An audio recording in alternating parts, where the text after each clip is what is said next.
Hai guys, kenalin nama gue Andre Tanuwijaya. Jadi di sini gue mau cerita kenapa gue mulai lari dan kenapa bisa ketagihan lari.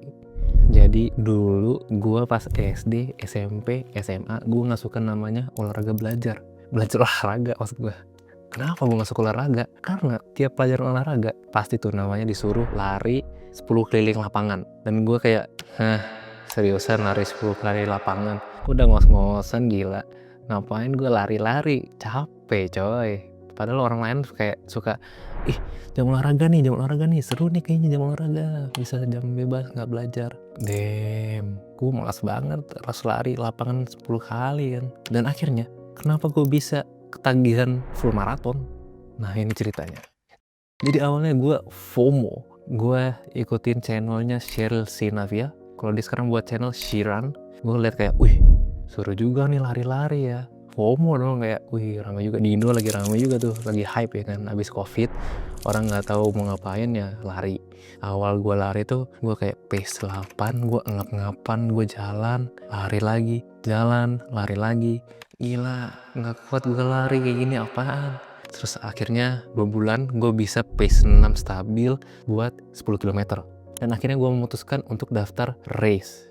Awalnya gue daftar 10K. Cuman gue mikir kayak gini, gue bayar nih, mendingan gue bayarnya langsung half marathon gak sih dibanding 10K? Kayak rugi aja tuh. Terus dengan modal nekat gue daftar half marathon tuh.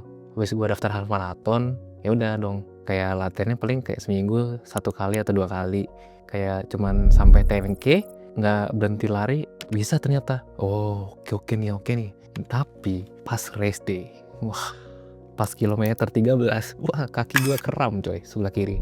Gue gak bisa gerak, kayak kesetun nih gue, gak bisa gerak nih, karena gue gak tahu harus pakai gel segala macam, karbo gel, pemanasannya apa. Terus sepatu lari yang Hoka Bondi, itu gara-gara gue ke Athletic Foot. Sepatu ini bagus nih buat sepatu kaki flat, nggak cocok. Abis lari tuh kaki gue selalu kapalan ya kan. Dan akhirnya kilometer 13 udah break gitu, gue jalan kaki dulu nih, kayak pegel banget kaki gue, mana nih. Terus tiba-tiba udah bisa lari lagi nih, kilometer 19 kena lagi, sebelah kanan pindah dia sakitnya kan, kayak jalan berhenti. Terus lihat ada orang lewat, mau gel nggak ini, cobain. Iya boleh. Ya, ambil gelnya kan, nunggu 1 menit makan, gerak lagi. Terus sampai finish, pertama kali finish itu 2 jam 26 menit. Oke lah, 2 jam 26 menit. Nah di situ kayak baru mulai kayak, lari, race-nya seru juga karena rame-rame kan. Terus kayak semuanya larinya buat finish yang sama, dan semua itu ngelawan dirinya masing-masing gitu. Dan akhirnya gue mutusin buat ikutin race Nike Melbourne Marathon yang half marathon. Dan gue kayak pengen coba, kayaknya kurang deh kemarin performa gue, kayaknya kurang kayaknya gue bisa lebih daripada ini. Jadi jaraknya itu sekitar 3 bulan buat latihan lagi, dan Hamin satunya ada acara wedding. Gue tidur cuma berarti 4 jam sebelum race, dan akhirnya titiknya sama juga di kilometer 18 dan 19. Di situ kaki kekunci, nggak bisa gerak sama sekali, karena gue juga nggak bawa gel sih. Gue ambil gelnya dari yang di station water station gitu. Dan akhirnya gue bisa finish yang kedua kali itu 2 jam 16 menit.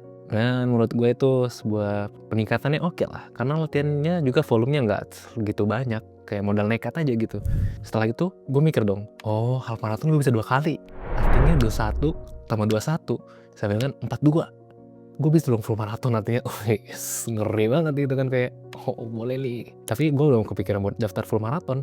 Dan akhirnya pas Desember ada race to XU di Melbourne, gue ikut race 10K buat ngebuktiin kalau gue tuh bisa 10K dalam waktu 60 menit.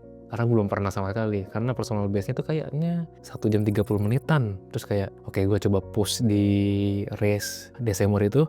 Dan itu juga pas banget balotnya buka, balot buat Sydney Marathon. Gue iseng-iseng aja, kayaknya balot susah kan ya, iseng-iseng daftar, ternyata dapat guys. Ya udah, mau gimana lagi, udah daftar, udah dapet, masa gue buang-buang tiketnya aja, gue do not finish, do not start gitu kan. Terus akhirnya gue coba latihan, walaupun latihannya nggak nyampe peak run-nya itu cuma di half marathon doang. Karena sebagai student dan pekerja juga, waktu latihannya tuh dikit banget guys. Jadi gue cuma bisa lari itu seminggu sekitar 20 km sampai 30 km. Temen gue pernah ngomong kalau bisa lu lari 30 km sebelum lu race full marathon. Jadi kayak you tahu ukurnya tuh gimana. Sebenarnya nggak salah karena ya gue maksimum distance itu 21 km. Dan akhirnya di Sydney Marathon gue kena wall dikit tuh di kilometer 21. Gue udah full lari sampai 21 km. Akhirnya ngebong di kilometer 21 kayak aduh pegel nih, jalan kaki dulu lah, lari lagi, jalan kaki lagi. Aduh malas banget kan. Ya sebagai pengalaman sih ya, jadi kayak emang waktu itu incernya cuma finish doang. Dan gue tuh finish Sydney Full Marathon tuh 5 jam 4 menit. Dan menurut gue hasilnya memuaskan tapi kurang memuaskan karena nggak under 5 jam gitu. Padahal beda 4 menit doang gitu bisa under 5 jam. Sub 5 gitu. Kayak duh sedih banget nih. Gue harus bahas dendam nih. Kayak, tahun depan gue harus ikut lagi. Gue harus bisa 4:30. Jadi target gue tahun depan ya 4:30 oke lah ya. Dan setelah gue finish di Sydney Marathon, di situ gue baru tahu tujuan lari gue tuh kayak wah ternyata lari gue tuh baru start di sini.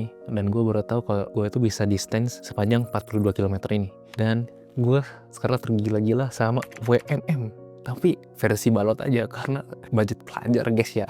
Jadi kalau nggak dapat balotnya tahun depan sampai ke tabung baru kita beli travel package gitu. Tapi ya setelah Sydney ya mungkin yang dekat-dekat dulu Tokyo dulu ya, baru yang agak jauh-jauh Berlin, sampai gue udah bisa latihan buat Boston qualifier baru kita masuk ke Boston. Ya semoga aja journey gue bisa sampai 7 bintang WM lah guys ya. Itu kayak seru banget itu, bisa keliling dunia buat lari.